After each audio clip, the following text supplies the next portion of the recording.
Hey everyone, RogueGold here, and welcome back. Today we have a recap of State of the Game number 144. Hamish today had Frederick Thylander once again, as well as Bruce Kelly this time, who is a designer on the game, to talk about the other two big aspects to this upcoming update, that being skill power and recalibration.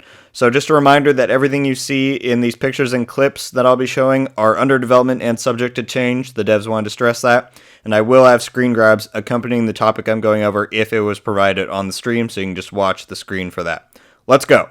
So they started off with priority alerts. There was just one, and that was that they wanted to let us know that a DZ bug where you could get behind walls and shoot was fixed in yesterday's maintenance. I wasn't aware of that prior to them saying it, but I'm glad that's fixed because no one likes encountering that.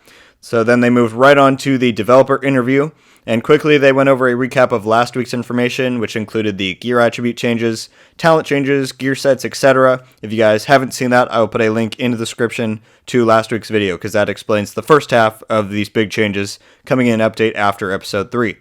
They touched on the mindset that some people have been putting forward about how there's now less in depth in build making because there's only the ability to get one core attribute, but that's not, and there's also less talent spots, and so some people have been concerned that builds overall are going to be more simplistic, and it's still just as deep, and in my opinion, it's just a much better system because you have to make these choices that really define your build and make things a lot more balanced. So they touched on that, and then they went into, and they mentioned one more time, the Bruce Kelly this time mentioned an exotic backpack, so I think we might be seeing an exotic backpack in our future, but don't hold me accountable to that. We'll have to see.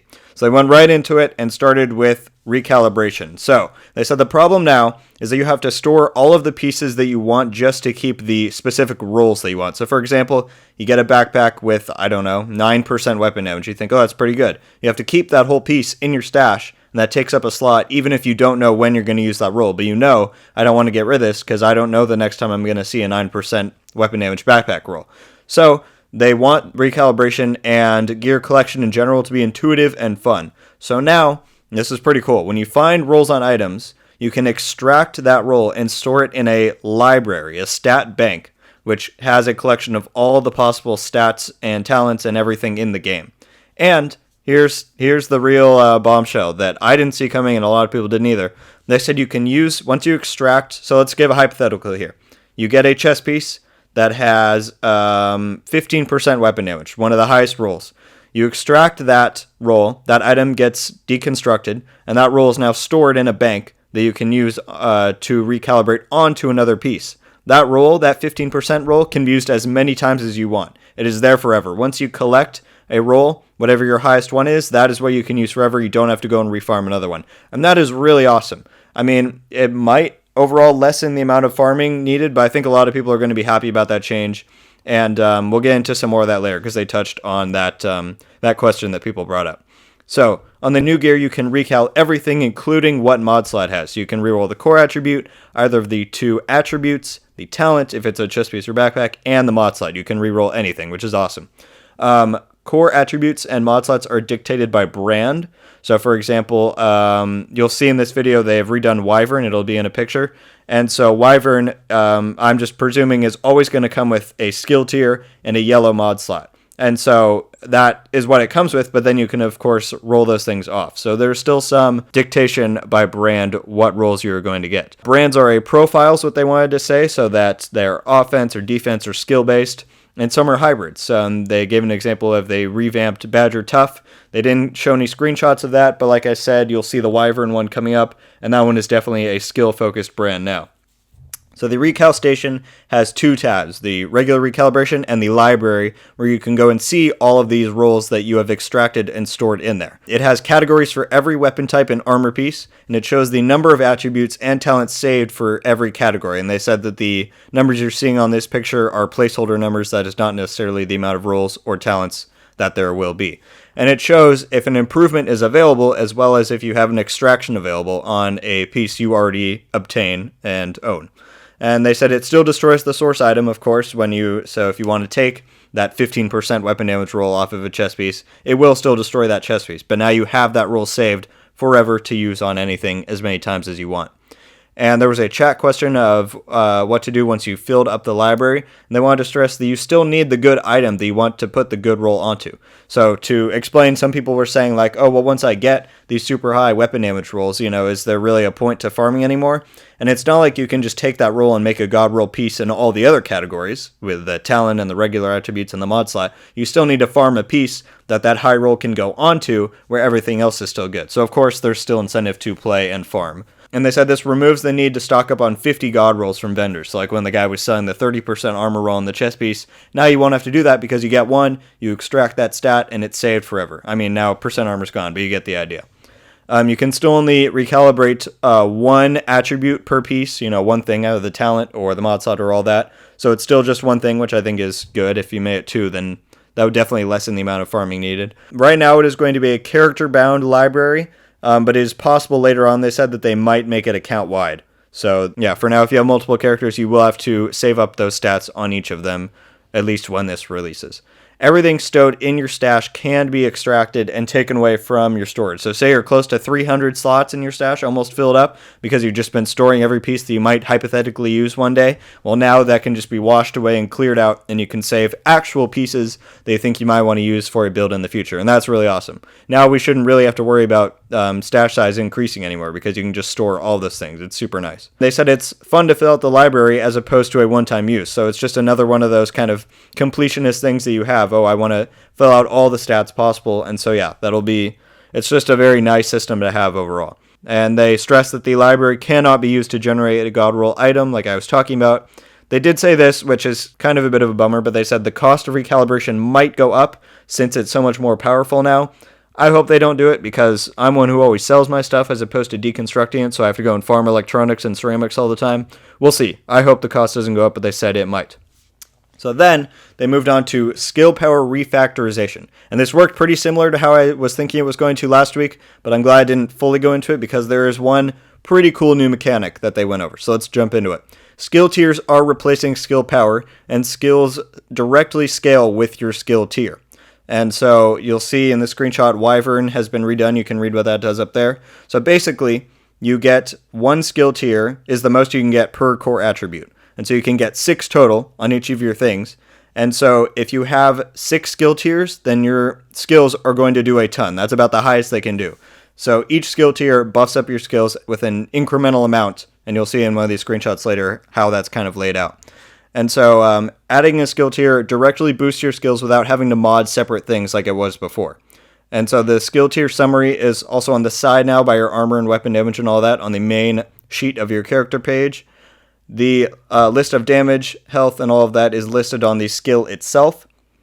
Turret and chem launcher screenshots are what they showed, so I will put those two up one after another. So basically you can see how each skill tier kind of buffs up what's happening. And they wanted to clarify that you're not getting, say you're at skill tier 3, you're not getting that plus the amounts of 2 and 1. It's just once you're at 3, that is the amount of percentages buffed up from the base attributes of the skill, if that makes sense. If your turret does 10,000 damage and tier 3 is plus 33% damage, you're getting 33% increase or 1.33% increase from the 10,000. You're not also getting what 2 has and what 1 has. So hopefully that makes sense.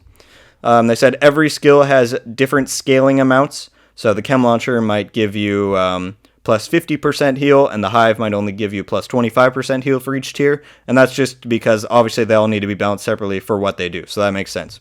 Different tiers can add range onto something as opposed to where you don't get it at lower tiers. So they said that once you get up to the higher ones like 4, 5, and 6, you can start to get extra benefits that you wouldn't get at tier 1. So that's cool. They showed a quick video of what a tier 1 versus tier 2 flame turret is. And so I'll put those two. And you kind of have to look hard, but the cone, basically, the area of effect of where the fire is going to go, gets wider from 2 to 1. So hopefully you can see that change. I'll switch the clips back and forth. And they said in the DZ, you can see your enemy's skill tier, so you get an idea of what you're facing. That's really awesome. I want to be able to walk up to someone and see that they have a tier 6 Seeker Mine and know that I'm about to get fucking one-shot. So that's good that they're putting that in. I like that a lot. And they said skill mods work similar to weapon mods. They add small percentage modifiers. The skill tiers are the major scaling now for skills. A skill mod might give you plus 3% damage, whereas tier 4 of a skill would give you like plus 70. So there's just a little bonus. They even said, if you for some reason forgot to put them on your build, you wouldn't really be that impacted because the skill tiers are the major scaling. And I think that's good. I like that change. Skill mods no longer have requirements, either the ones on your gear or the ones that go on your skill directly. Those don't have requirements. So here's the new mechanic, which is pretty cool. It's called Overcharge, and they described it as your skills basically go insane. And so usually, and there's one exception to this, but usually you will need to have tier 6 of skill tiers to be able to acquire this overcharge effect. But not always, and I'll get into that. So overcharge can be achieved for a limited time by talents and exotics were the two big examples they gave. And so the one talent they showed, I'll put it up, was called Energize, which is using an armor kit grants plus 1 skill tier for 15 seconds. And if you're already at tier 6, it grants overcharge and has a 60-second cooldown. So basically, they showed a clip of this flame turret. Basically, it just makes your skill go boost way past the capabilities of what tier 6 gives. So you already need to be at tier 6, and then that happens. Except, they said some exotics and talents can grant overcharge regardless of your current skill tier. I would imagine those are pretty few and far between, but there are some exceptions to where you can get those supercharged skills. And they said there are opportunities to overcharge your whole team, regardless of their skill investment. So that's very cool to see. If you bring a person with a skill build onto your team, there's a chance that they can really buff you guys all up a ton and have you do a lot. I think that's really cool. And this whole overcharge concept is really cool to me. They made sure to stress that it is a very limited time thing. It's not like someone's just going to be able to run around with an overcharged build. It will be limited quantities, like that talent said, 15 seconds, just small amounts of these super high burst skill uses, and that's awesome. So then they showed a picture of a example skill build and the overcharged flame turret video. Like I said, I'll put that up right after. And they just said that the flame turret in this video is lasting longer than it might in the live game. That was just for dev and showcase purposes. And they gave some examples of what some of the overcharged things do. The repair hive, it shoots out the heals super fast, like in rapid succession, so that's awesome. They said the ballistic shield grants basically invulnerability when it's overcharged because the active regen on it just gets boosted through the roof, so that's pretty cool.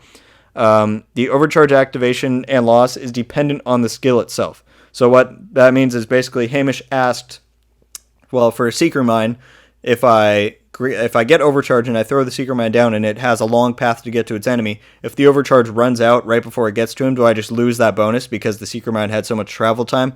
And then they said also a turret, you can place that and it just gets the full advantage of it. And Frederick was saying it has been tuned for each of the individual skills. So a Seeker Mine, if you get overcharge, it might stay active until it hits that one enemy and then go away. There's some different exceptions based on the skill. So obviously that's good that they're keeping all of the skills in mind so that nothing gets too overpowered when compared to the other ones. They showed some skill mod examples. I'll put those up. And they said now that battery mods are gone. They made a little joke saying they lost their charge because batteries don't last forever. But yeah, batteries, since there's no more skill power, you don't really need them anymore. So those are not going to be in use anymore. So they took a quick break to do another one of these pretty dumb developer Q&A sections. They talked to Trick Dempsey again, who was on there last week. They asked him why some activities disappear while you're working on them for control points, and he said that activities are on timers and stuff runs out if you do not engage in them. Then they asked a developer named Nikki, can you get named items from DZ caches? And he said, yes, you can, and that's about it, and no one cares. So now they went back to the main attraction with some extra questions from chat. They said that old skill mods will be converted to whatever the new values are going to be, so obviously that's good. Someone in chat brought up the question again about, which this is kind of dumb in my opinion that people are still talking about this, but how people are mad they're going to have to refarm all your stuff basically when this new update comes out because there's a new power cap. And they said, and what I obviously agree with, is these types of games have power cap increases all the time. Did you guys play Division 1? When between, 1.7 and 1.8, you had to refarm everything because all your old stuff is basically outdated. That's just how these types of games work. We haven't had one for a long time in Division 2, but that doesn't mean that that's not the focus of the game anymore. So yeah, obviously you're not going to be able to keep your stuff forever because eventually it gets outdated and new content comes around. So hopefully the new content will be worthwhile playing so that we can feel good while we're grinding out all of this new stuff. They said explosive damage as a stat is being removed in favor of skill damage as a regular attribute to balance things out, which I think is very good. because how it is now, Seeker Mines and those types of skills are very powerful as compared to some of the other ones because they scale so well with explosive damage with their bursting ability. But now everything will just get skill damage, so hopefully everything should be more in line with each other. So obviously, yes, that's good. They had announced previously that there would be talks of DZ quality of life changes on this stream, and I guess that wasn't actually happening, so that's a bit of a bummer, but they said they will talk about that in the future.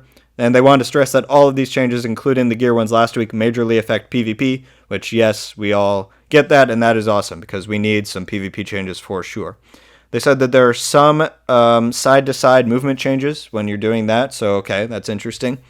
And they said that skill deployment changes are coming. They're going to be better and faster, so that's good, because a lot of people have pointed out that in Division 1 it felt a lot better to throw and use your skills than it does in Division 2, so that's going to be looked at and addressed, so that's cool. And the last statement they wanted to leave on was that the meta is changing, so that is good. And they also wanted to say something that they forgot to mention last week. It was more in reliance with what they were talking about there. Basically, the higher difficulty of content you play, the higher quality of gear drops you will get. And that's awesome. So basically, they said that now gear score is reflective of how good an item is rolled. So that's awesome. If you're doing a heroic, it's going to give you higher gear score stuff than story mode would. Now, that doesn't mean that you can't get, just for an example now, gear score 500 stuff from story mode, but it's a lower chance than it would at these higher content activities. And that's awesome. I think that's a very good way to reward people who are going into and doing these things rather than just giving them more drops, you know. So that's obviously very good. And they ended off by saying next week is Episode 3 and Specialization 6 discussions.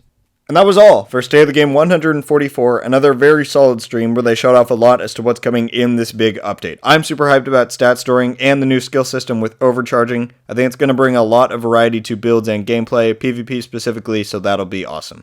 I'll leave it here, guys. Let me know your thoughts on all of these new changes, and leave any questions you may have, and I should be able to answer them. Leave a like if you enjoyed this video, and be sure to subscribe with notifications on so you know every time I upload. And until the next one, guys, RogueGold, out.